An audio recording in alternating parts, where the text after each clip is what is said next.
Everybody's pretty much here, right? Can you hear me if I stand back here? No. Okay, I want to stand right here. If only Tim Rainey would get off the stage, we could start. Oh. Okay, everybody, this is the hardcore that hung in till the end. So give yourselves a hand. There you go. My name's Barbara Byrd. I'm Secretary-Treasurer of the Oregon AFL-CIO. I also teach at the Labor Education and Research Center at the University of Oregon. And before we do anything else, I think we need to give one more huge, resounding round of applause to the faculty and staff of the UC Berkeley Labor Center for putting this conference on.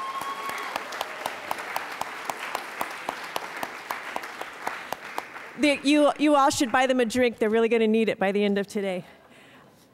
So our task here is simple. It is to wrap up this very excellent conference and to get you thinking about next steps. I said to Vivian earlier, if you're like me, after today, your head is probably exploding with all the ideas and information that you've gotten. But it's really important that you not walk away from here without some idea of what you're going to do next, what you're going to take with you, and what you're going to do tomorrow with what you've gotten out of the session today. I'll tell you real quickly what I've gotten, and then I'm going to turn it over to these great panelists. For me, the first thing is I have been reminded of the sense of urgency of this problem. We have to deal with the climate crisis, and we have to deal with it right now. I'm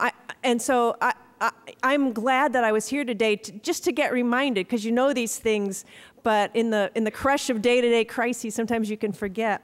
The second thing is I'm really encouraged by the work that all of you are doing. In the workshops that I sat in on, in the plenary sessions, it's clear to me that there are among you social justice advocates and labor leaders and business leaders. There are researchers and environmental justice advocates and students and the unemployed, all of whom are thinking about this issue and working on it and trying to come together with each other to build the coalitions that we are going to need to move a policy agenda. So thank you for that. The last thing is I was struck by the feeling of all of us trying to build something together. And I think we have to build this on two levels. A lot of what we heard today was the policy level. And it's complex and it's difficult to figure out these policy issues. And so it's really great to hear the new thinking and the new research that's going into that work. The other level, though, is the level of building power to make sure we can enact these great policies. And so my hats are off to those of you who are in the power building business, those of you who are doing the organizing and the grassroots work to make this happen. Okay, so that's all I want to say. I'm going to now introduce the speakers, and we're going to try to wrap this up by 5:30. I hope that you'll honor these wonderful speakers that have come from quite long distances, actually, to be here today with us. So first I'm going to introduce Virgil Welch. He's a special assistant to the chairman at the California Air Resources Board. Prior to joining the ARB, you've heard this thing all day, and probably most of you knew what it meant, but some of us weren't so sure.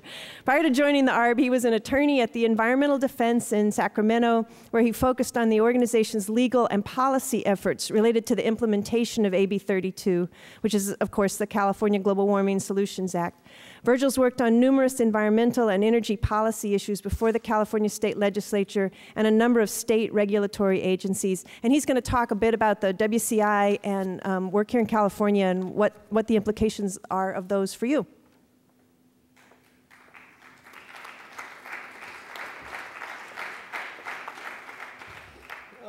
Barbara, thank you, and I wanted to extend a congratulations and a thanks to Andrea and everybody with the Labor Center. I did get to catch the previous discussion in this room, which I thought was really fantastic. And actually, that kind of discussion is the kind of discussion that we need to bring into our process at ARB and at the Western Climate Initiative as we go forward in the process that we're in right now, which really is about rolling up our sleeves and getting down into the nuts and bolts of making the rules, particularly, those of interest here today, some of the carbon pricing rules that we'll be working on and rolling out over the next couple of years. So what I wanted to just briefly do is kind of lay out an overview really of where we are in California, and then also where we are as a partner in the WCI Western Climate Initiative process in our efforts, and what we anticipate over the next couple of years going forward, so that those of you out there have an idea about what we're doing and how engagement is most appropriate.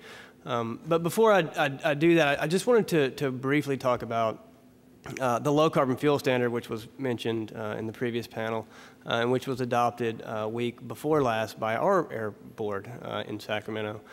And the low carbon fuel standard, as many of you may know, it's a relatively simple concept. It says, by the year 2020, transportation fuel sold in California have to have a reduction of 10% in their carbon intensity. And then the pathways and technologies to achieve compliance are myriad and complex, but at its sort of essence, it's a fairly simple concept. But what I think it more importantly illustrates, and what I think is more importantly relevant to this discussion here today, is that, for a long time we've been talking about the new green economy, the new energy economy, the new economy, the transition and so forth. And what I think the adoption, week before last of the LCFS really indicates is that we're entering this phase. In many respects, we're there now, and we're starting to see that, this thing that we've been talking about, the emergence of this new economy, is a reality. And so, we're increasingly seeing the, characteristics of that reality take place. So I think that's an important thing to sort of highlight and to think about as you think about the process that we'll be undertaking in California and regionally and ultimately nationally to, develop and implement policies to wring the carbon out of our economy. So with that, let me give you excuse me, let me give you an update on where we are in the AB32 implementation process. In addition to the LCFS, as you know, many of you probably know, several months ago, the Air Resources Board adopted what is called the Scoping Plan, which lays out a variety of measures and emission reduction strategies. And included among those are a cap and trade program that we would be looking to design sort of in conjunction with the regional effort, and then other programs like renewable portfolio standard, energy efficiency measures, water efficiency measures, things of that nature that are all in various phases of regulatory design. And I know many of the folks here today are particularly interested in these carbon pricing mechanisms, and so I did want to just sort of briefly hit on where we are in terms of our process for development of the cap and trade regulation. In fact, we have already begun to develop, already begun to hold workshops, stakeholder forums, meetings, and we'll be, following a fairly both extensive and intensive process over the next year plus, aiming for a regulation related to cap and trade design, related to allocation mechanism design, related to expenditure of revenue, many of the topics that the previous folks up here and many of the other panels have been devoted to. And so that process is now underway, and what I would sort of like to convey to you folks out there is that because of that, it's an opportunity to engage, but I think it also requires, it's also a challenge, frankly, because it's a very fast-moving process, and we all know that there's urgency behind our actions here. So it necessitates an engagement that has, a really high level of substance and expertise and so forth, and fortunately, I think a lot of the discussion that I heard here today certainly reflected that. So that's sort of a quick overview of where we are in California on the cap and trade issue. There's a number of other regulations that we'll be pursuing simultaneously. And then, as I think many of you know, there's a process underway that's called the Western Climate Initiative that is really devoted to looking at, the implementation of regional solutions to cut greenhouse gas emissions through a cap-and-trade program and through other complementary programs as well. And so, in terms of where things stand with the Western Climate Initiative, the member states of the WCI are on a similar time frame, and I believe are aiming for also a mid-2010 deadline to come out with really the next version of what the Western program would look like in terms of design features and that sort of thing. And so we obviously in California have to be very cognizant of what's going on at the regional level, and we hope that what we're doing here in California in terms of our rulemaking can inform the regional discussion, and conversely, hope that the regional discussion can actually help inform some of what we're doing in California. And in fact, one of the reasons that the regional approach was so attractive to us is because we actually think that issues, such as competitiveness or leakage are actually, best addressed through perhaps a regional approach rather than just a statewide approach. And so that's kind of a quick a summary of where efforts stand at the California level and at the WCI level as well.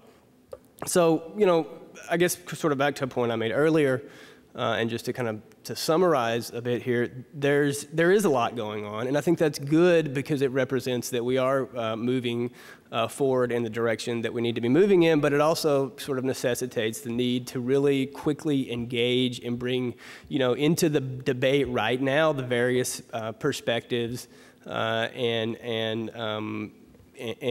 issues and so forth that folks have, because it is clear we're moving quickly ahead.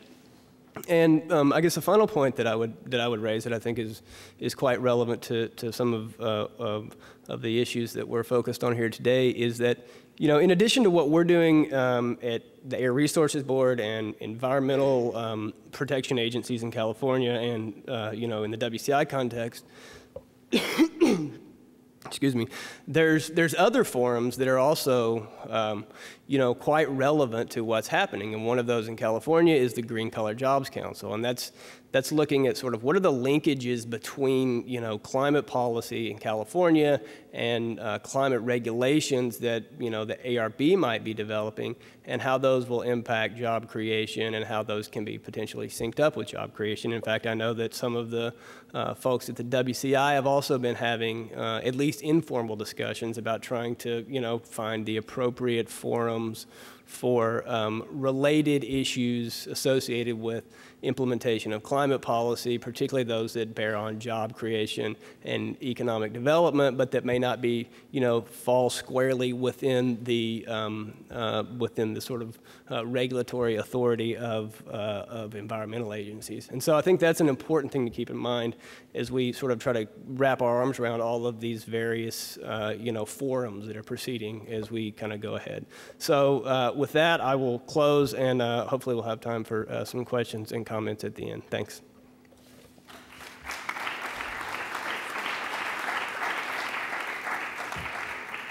And just as far as next steps, for those of you that are interested in the WCI, they are holding stakeholder conference calls now, among other things. And so if you go online to their website, you'll be able to check out those. Okay, Vivian Buckingham is our next speaker. Vivian's a director of government relations for Ceres. She came to Ceres from the One Sky campaign, where she served as their policy director. Prior to joining One Sky, Vivian directed the Campaign for Communities for Earth Day network. She worked for the Environmental Law Institute, the United Nations World Intellectual Property Organization, the International Program of Earth Justice, and the Center for International Environmental Law in Geneva, Switzerland. So she's had pretty vast experience, and she's going to talk with us about what's going on now at the national level and how you can engage there.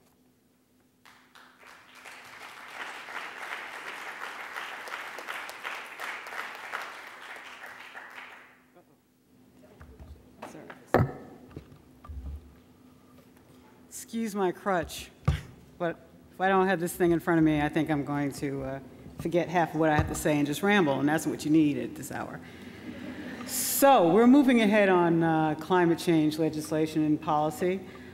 President Barack Obama, in words and deeds, has indicated that, and also I should say in the shaping of his administration, that this is a major priority, climate change and the related issues, and he's quite energetic about it. He gets the details of what it's all about. I do have some news that's hot off the press that I will talk to you about, which sort of indicates just how sharp he is on the issues. The administration has declared that it's going to be guided by the science on climate change. Lisa Jackson has also said the same thing. She will be guided by law and by the science. Stephen Chu has publicly stated the primacy of science in his policy initiatives. And even Secretary Ray LaHood of the Department of Transportation has pledged to strongly heed science in planning and policy implementation while working hand in hand with Department of Housing and Urban Development to plan livable communities and a transportation grid that will support such. The White House Council on Environmental Quality is also beating the same drum, that science is key, it is primary, and they are very active with the environmental community in DC and are calling us in, those of us who work in DC, quite regularly to try to get us to come together on our messages. I think there's a fat chance on that, but we are getting a little better about it. Economic messaging is considered now to be the new black.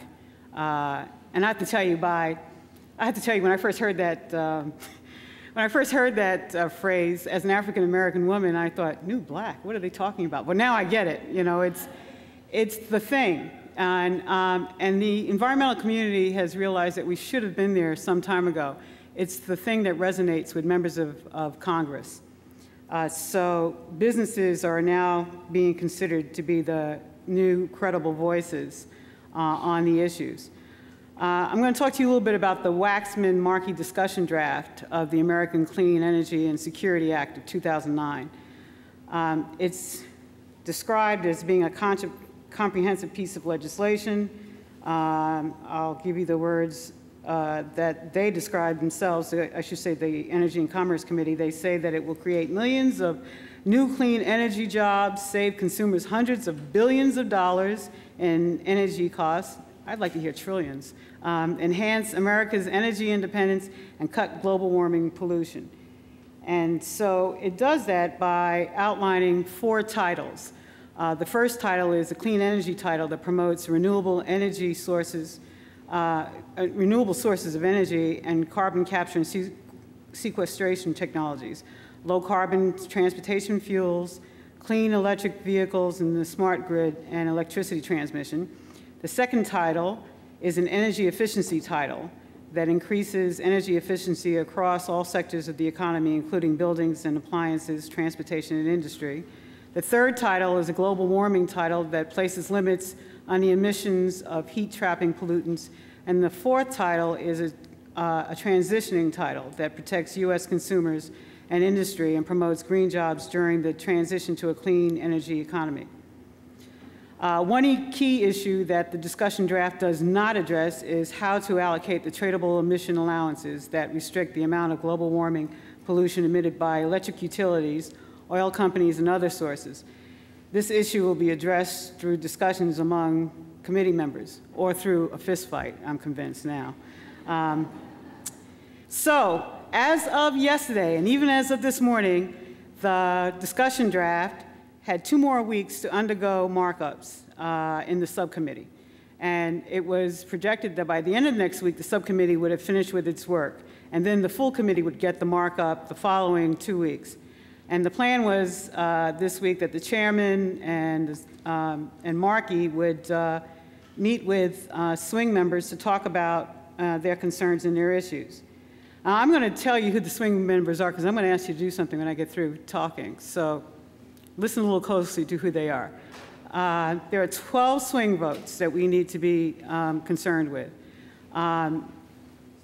8 of those swing votes are required to get the bill to the full committee. Well, this is also a little old news now, as of an hour and a half ago. But I ask you, and I'm going to ask you again at the end, to place calls to these members and to get involved in any on-the-ground actions that you're asked to be a part of. The key members are Dingell of Michigan, Boucher of Virginia, and Doyle of Pennsylvania, who are seen as the most familiar with the provisions of the bill, and whose support will bring along other swings. The other swings are Butterfield of North Carolina, Hill of Indiana, Melanson of Louisiana, Green of Texas, Gonzalez of Texas, Ross of Arkansas, and he really needs big help and education, let me tell you. Matheson of Utah, Barrow of Georgia, and Bono Mac of California. You here in California, please contact the district offices and the DC offices of Bono Mac. We need her vote. She needs to be pushed. These members largely represent the concerns and interests of the South and the Rust Belt and the Intermountain West that resists the aggressive path set out in the 648-page draft. So today, what happened today? President Obama met with White House Democrats at the White House to discuss clean energy, met with White House Democrats, where I get that from, it's the end of the day. House Democrats at the White House to discuss clean energy and climate legislation. And he made connections between clean energy policy and national security and economic growth. And he asked the Democrats to reach a consensus on climate change issues by Memorial Day, so that they can now turn their attention to health care reform in June. Again, Obama has shown that he has mastered the details and did in his discussions with them today, but he indicated that he's not going to lead them down the path. He will push them, but he wants the members to strike a deal among themselves and to strike a strong deal so that the bill will be propelled through the Senate. Now, he did address today key sticking points in negotiations. He said that he's open to giving away some of the emissions credits for free to industry. A lot of people see this as a shift from last year's presidential campaign and the administration's budget proposal in favor of a complete auction of the allowances. So Henry Waxman jumped before the press and said that he would not characterize this as contrary to Obama's former stance, that Obama is trying to get us to a point where we're going to have an auction. And several members at the meeting with Obama and Vice President Biden earlier today said to the press that they are discerning some movement forward on the bill. But, so now Waxman and Markey are in talks with moderate Democrats on a range of issues, including emissions limits, the use of offsets to ease industrial compliance costs, allocation of allowances, and the structure of nationwide renewable electricity standard. Now, today, and this just came in about an hour and a half ago, Henry Waxman, who's the chairman of the Energy and Commerce Committee, announced that he will bypass regular order and that the markup on the legislation will take place before the entire 59-member panel. The import of that announcement is that the E&C subcommittee will not mark up the bill as previously scheduled. It means that ongoing negotiations within the subcommittee have yet to produce a new draft bill, so we're nowhere, moving beyond the draft discussion that was originally produced. And the full committee markup will not begin until next week at the earliest. Waxman still plans to have a bill by Memorial Day. We may not get a climate change bill this year. And if we don't, that may hamper our negotiations in Copenhagen in December. Todd Stern, on the other hand, the international climate negotiator, has said in meetings that he will take his cue from the panoply of climate change legislation that's available by the time he is ready to go to Copenhagen. The general consensus is that cap and trade is the vehicle for lowering greenhouse gases. Of course, EJ communities are favoring a carbon tax. It's clear that the cap-and-trade system will not address the issues that come with disparate impacts. And of course, my dear good friend, Nia Robinson, can speak more to the EJ issues. I have my foot in that camp and in the camp now in which I'm representing Fortune 500 companies and investors that are very progressive on climate change issues. And so I don't even pretend to be the voice for EJ concerns. We've got a new set of conditions that are working with us today in moving this climate change forward. So here are my observations about the national state of play. We have other configurations about how to do this. One of them is the cap and dividend plan, which I'm sure a number of you spoke about today. And if not, I'd be glad to talk to you during questioning period. There's also cap and invest with the auction funds being redistributed to most Americans. One thing I know for sure, we need a plan that will also allow us to invest in renewable energies, or else we will not have a revolution. We will not have the revolution we need in this country to pull us away from dependence on fossil fuels. That dependence is crippling, it's dangerous, and it will leave a terrible legacy for the generations to come. Well, thank you. Now, I'll talk to you a little bit about what I do. As I just mentioned, I represent Fortune 500 companies that are very progressive on climate change. These are consumer-facing brands. They include brands that you probably are very familiar with and use every day. They are Nike, Starbucks, Timberland, eBay. I can go on down the line, but I won't. These companies have decided to really take the message about climate change to heart. They have worked on reducing their mitigation, reduce their footprint, their carbon footprint by instituting mitigation procedures within their own plants. And they are on the Hill with me just about every week, going toe-to-toe with those members of Congress and of the Senate that are being obstinate about not getting the arguments about why it is that climate change policy, aggressive climate change policy, is really good for business. The U.S. Chamber is battling us toe-to-toe, trying to put out information that says that climate change policy and legislation will be extremely costly for business, that consumers will bear the brunt. They're throwing out a number of $3,000 per year increase in costs when studies have shown that it will only be a few $100s, and that will go down over time as we increase renewables and investment in renewable technologies. These companies, I think, are rather courageous in going forward and devoting many resources. They're able to show that mitigating their climate impact will allow them to be more efficient and keep their hires or even hire more on. They say that it makes good sense, and they are getting a lot of press and a lot of play. The group that I represent that's really forward-leaning is called BICEP, Business Innovators for Climate and Energy Policy. It's a great acronym, isn't it? And I also represent investors that are looking for strong signals from the administration and from Congress on where to put their dollars. I represent $9 trillion of assets under management. And these are institutional investors like California Pension Plan and CalSTRS and others that are looking to find those markets where they can maximize the dollars that they are managing on behalf of workers and on behalf of Americans generally.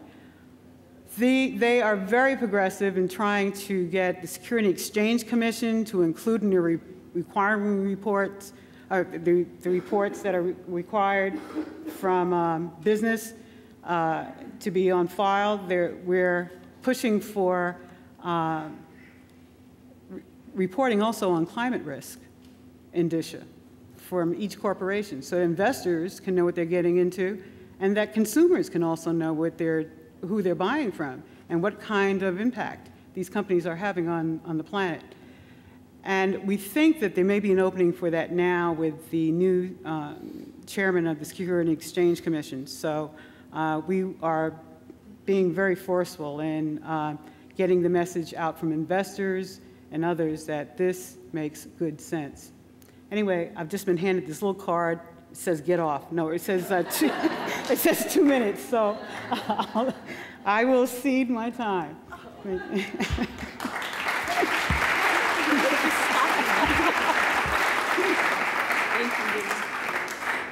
Thanks, Vivian. That was really great. And so everybody's got their cell phone out now. I want you to get it out. And what's the phone number for this congresswoman from California? I won't make you do it now, but do it soon. There was one more thing I wanted to ask people to do. Yeah. Use the mic. Right, yeah.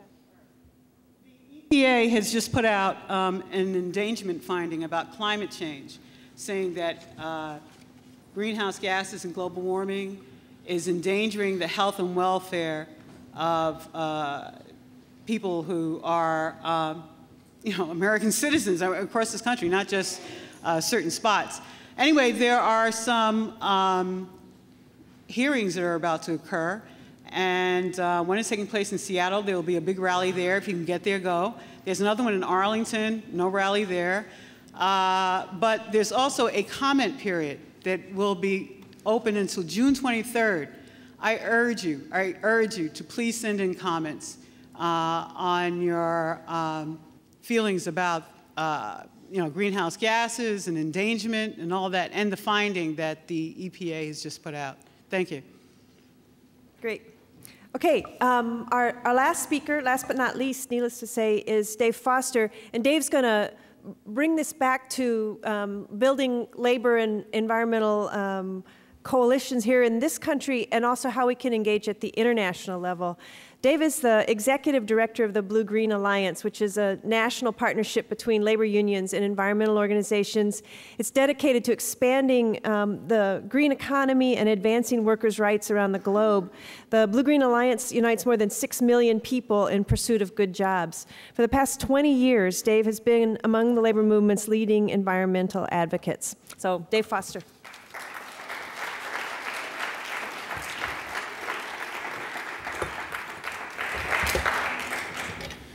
Well, thank you very much, Barbara. Doing more damage to the light than I am in contributing to it. A couple more words about the Blue-Green Alliance. I do want to recognize the 6 organizations that make up our partnership: the United Steelworkers, the laborers, the communication workers, and the service employees. And on the environmental side, the Sierra Club and the Natural Resources Defense Council. With over 6.5 million members, we touch virtually every community in the country. We've become one of America's leading advocates for global warming solutions, and we believe that the benefits, unlike some, and economic opportunities are going to far outweigh the costs. We've popularized the terms green economy and green jobs, and we believe that it should be our goal to turn every job in America into a green job and every green job into a union job.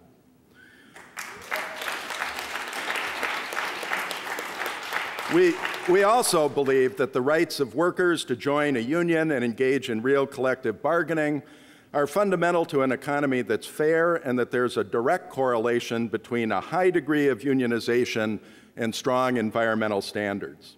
That's why yesterday, with our union and environmental partners, we hired a dozen new Sierra Club organizers and launched a program in 4 states, including here in California, to reach out to over 100,000 environmental voters and organize them to take action, urging their U.S. senators to vote for cloture so that America can pass the Employee Free Choice Act in 2009.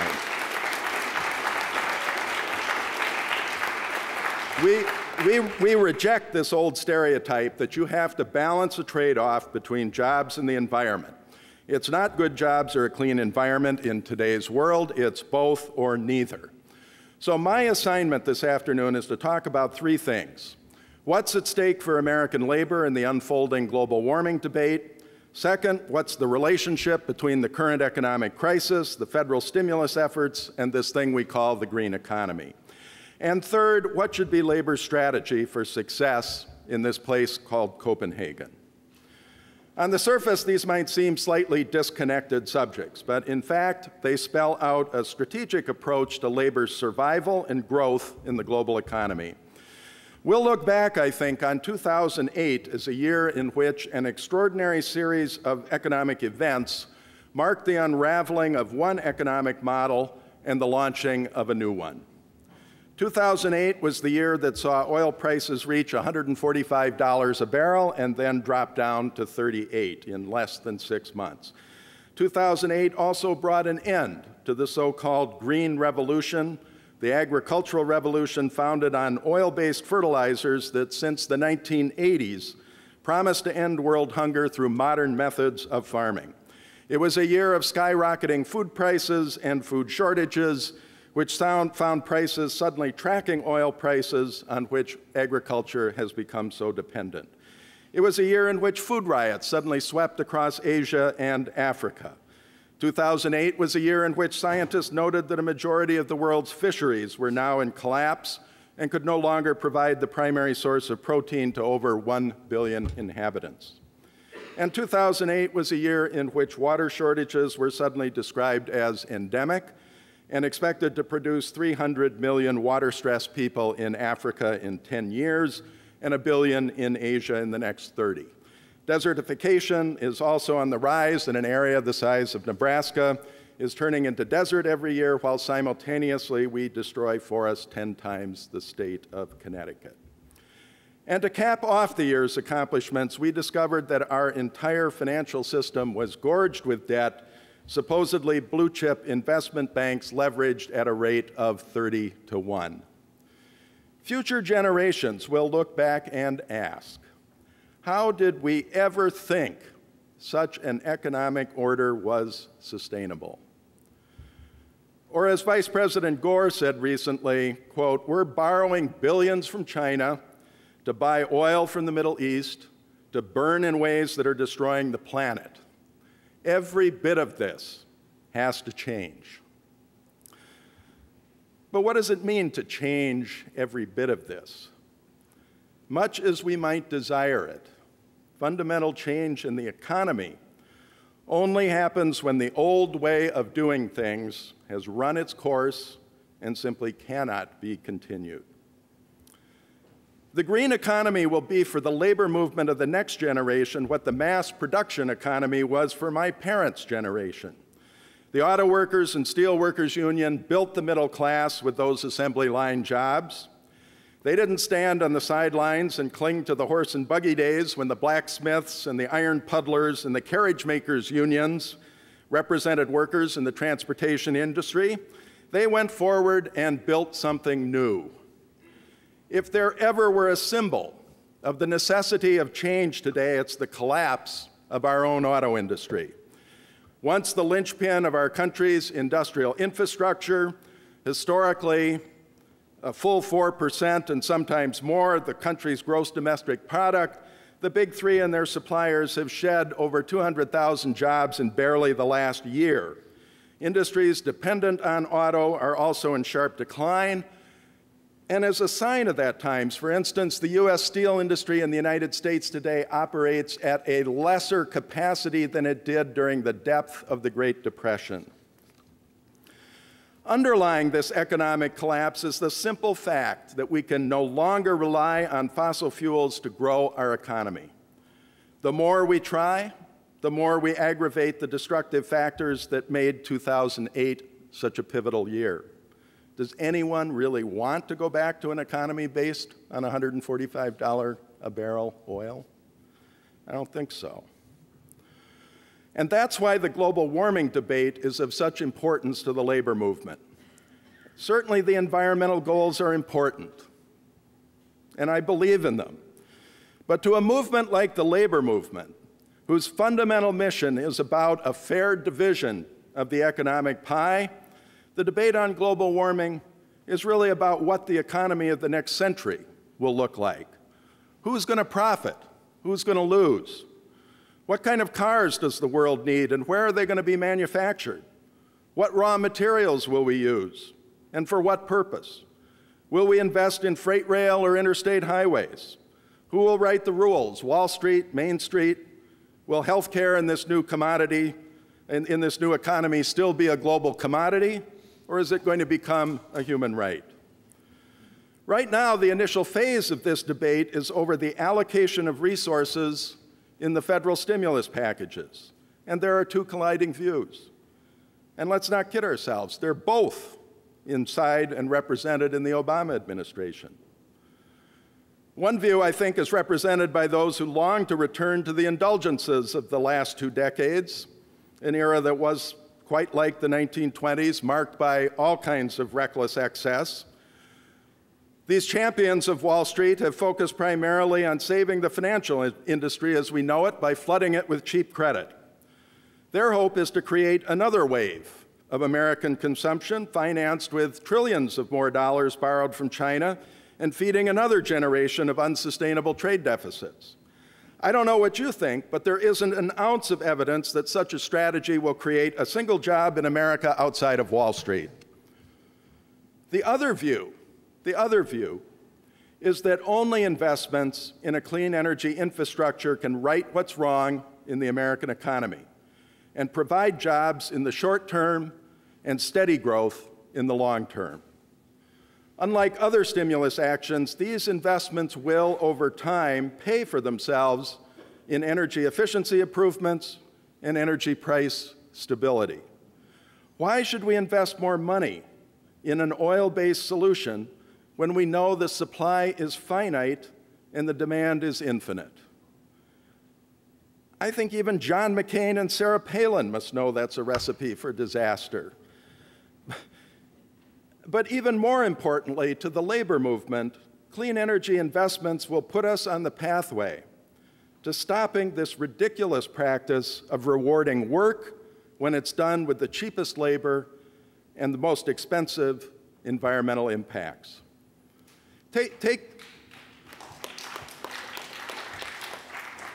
for example, a recent New York Times story about how carrots are grown in Great Britain, then picked and flown to Kenya in the morning, where they're washed and packaged in plastic bags and flown back to London supermarket shelves that same afternoon, all to take advantage of low-cost labor. The recent American Recovery and Reinvestment Act was a big step in the right direction. And I credit the Obama administration for totally understanding the connections between our problems. It devoted over $100 billion to green stimulus incentives, committing us to tripling our supplies of renewable energy, expanding high-speed rail, building renewable energy equipment, expanding weatherization tenfold, investing in broadband, the smart grid for electrical transmission, and a host of other new technologies. All these were very good, but they were only a down payment on the green economy, and like all down payments, this one will be squandered if we don't move rapidly to keep paying the next installments. This means in 2009, we need to do several specific things. Number one, we need to pass a federal renewable electricity standard mandating that 25% of our electricity is produced from renewable resources by 2025. Number two, we need to pass a federal energy efficiency resource standard, guaranteeing that we make the same energy savings that already exist in most European countries who consume energy at half the per capita rate that we do. Number three, we need to reauthorize the Transportation Act, which comes up every 5 years, but this time we need to pass a big green transportation bill that shifts us toward big investments in mass transit and high-speed rail. And finally, we need to pass federal cap-and-trade climate legislation as part of creating a framework for the new clean energy economy. These are the programs, when implemented correctly, can actually create jobs here in America. These are the programs that will put our factory and construction workers back on the job. This is what's the stake in the current House Energy and Commerce Committee debate on Waxman-Markey, and that's why we need to pass it. Now, all these efforts set the stage for the UN Copenhagen talks. And there's a sharp debate in the world today between those who would prefer that the climate talks remain strictly an environmental affair and purposefully limit the probability that climate solutions might change the way the global economy works. Free market principles, in their view, must not be compromised in order to reach agreement. Development principles, which have long disadvantaged poor nations, must not be altered. The other view, which is supported by the Blue-Green Alliance and is increasingly being heard around the world, has called for a global Green New Deal that links our solutions to climate change with our strategy to stop the recession. Last month, I was invited to Nairobi, Kenya, to speak to the UN Environment Programme's Biennial Ministerial and address the world's environmental ministers on why the Blue-Green Alliance from America was joining with UNEP in advocating this global Green New Deal. I told them I thought the New Deal in our country was founded on 3 basic principles, and that a Green New Deal for the global economy should embrace these as well. First, the New Deal meant an active role by government in correcting and shaping the inherent imperfections of markets. Back in the 1930s, when banks couldn't function, they were regulated. When wages fell or stagnated, a minimum wage bill was passed to stabilize workers' buying power. Second, it meant an active role in government in investing in job creation tied directly to social goals like rural electrification, infrastructure improvement, national parks. And third, it meant the creation of worker protections that gave workers the opportunity to use their collective strength to share fully in the wealth they helped to create. So a Green New Deal for the global economy must embrace 3 similar principles. First, it must correct the imperfections in global markets by putting a price on carbon pollution instead of passing it off to the next generation or to the poorest among us. Second, we must invest in massive job creation around the world in clean energy economy. It's not enough that our investments reduce carbon. They must create tens of millions of social purpose jobs. We need jobs harnessing the geothermal energy of the Rift Valley in Kenya, not washing carrots. We need jobs building the solar energy grid in Bangladesh that electrify that country, not jobs that undercut even China's sweatshops. And of course, we need jobs in America's auto parts plants that put our enormous industrial capacity back to work, making the gearboxes for wind turbines, the cable for new transmission lines, the rail for high-speed trains, and on and on.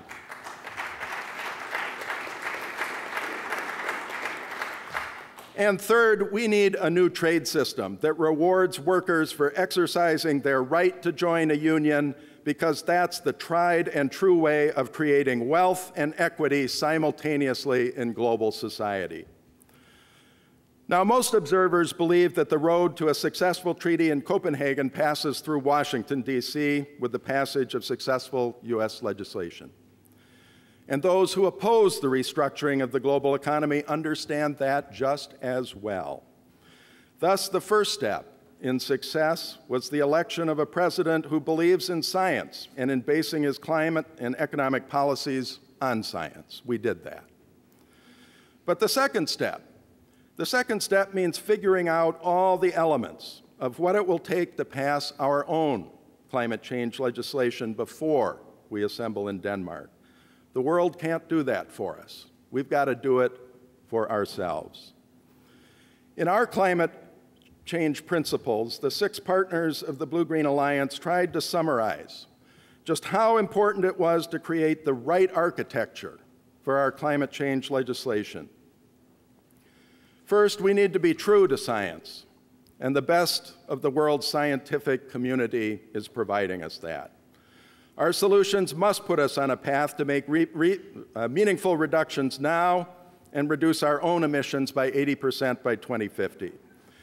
And second, and equally important, we must pass climate change legislation that creates the millions of jobs that will put all Americans back to work, and that means including the labor protections like Davis-Bacon and best value contracting that our construction unions need to get back on the job.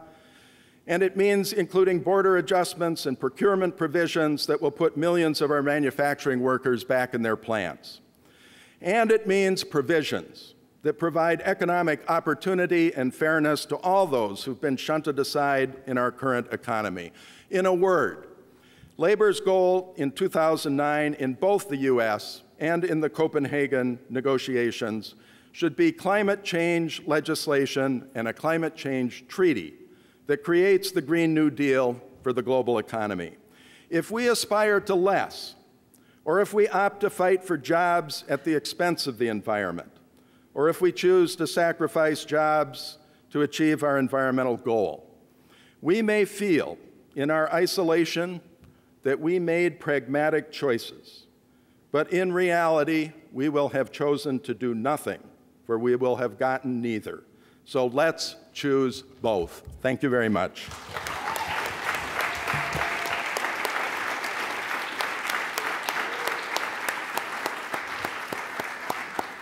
Okay, we have no time for questions, in spite of the fact that it was a great panel, don't you think?